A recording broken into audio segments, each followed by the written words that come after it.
Heidelbaugh from the University of Michigan, and my project is identifying factors that prevent potentially interested students from choosing a career in family medicine. I would like to acknowledge and thank my project mentor, Dr. Reed Blackwelder. When I went to medical school, I thought I wanted to be a surgeon. After meeting with my advisor, Dr. Mac Baird, he asked me, why wouldn't you consider choosing a career in family medicine? And ultimately I did. I often come back to this quote when I'm advising students who are considering family medicine, among other specialties. Some students come to medical school certain of what they will match in, like orthopedics. Others plan to do primary care, and that's what they match in. Yet there's always a group of students interested in a number of specialties, including family medicine, that we can potentially influence. So, my project and professional competency goals are to identify factors that lead students away from choosing family medicine, while gaining an understanding of medical school culture and how it can be influenced, enhancing professional relationships, and increasing student recruitment to family medicine. The Dunning-Kruger effect summarizes my efforts in the last 2 decades, as initially I felt confident about recruitment. Then I fell into the valley of despair for a few years when our match numbers were low. And as I'm studying various factors, I'm climbing the slope of enlightenment, aiming for the ultimate sustainable plan. Over the years, I've had many students say to me, I love what you do, I respect what you do, but I can't possibly do what you do. Some elaborate on that and some don't, but student perception of what we do is everything, and I'm curious to find out why this is. Is it the amount of work we do compared to other specialties? We all know that we do a ton of paperwork, but is that what's turning students off? Personally, I thought these figures were a bit on the low side, especially for the clinically busy faculty I know. Or is it the money? Are we still stuck here after all these years? Are we ever going to make as much as our specialty colleagues?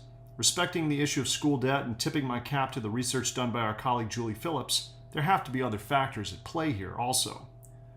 So what about rankings? Michigan's a top research and primary care school, and we're always compared to our peers.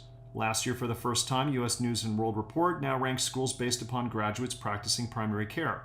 If we're ranked so high, how can we be doing so poorly?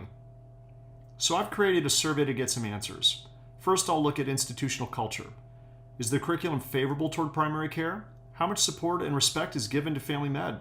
Does the school have a primary care mission? And how many FPs are in leadership positions? And what about specialty bashing? Looking at scope of practice, what do students think? What do they think about our typical day and our workload compared to subspecialtists, as well as reimbursement? What do they think about accountability for quality outcomes? What's the impact of grades, rank, and step scores on specialty choice? And in particular, the grade on the family med clerkship if they have one. Does not being at the top of the class really mean you can't match in a better specialty? What about electives and mentorship? And lastly, what is the impact on influence of specialty choice from a student's family and friends? Do students value longitudinal relationships with patients? Will your parents disown you if you become a family doc and not a dermatologist? What are the perceptions on prestige and lifestyle and wellness? So, our student focus group said that family med is hard, and we're busy and we're stressed. We work harder than other specialties.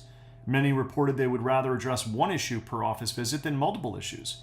And many didn't understand being held accountable for so many quality metrics. Some of my fourth-year medical students worked with me on a recent pilot study. Can you believe students think internists care for sicker patients than we do?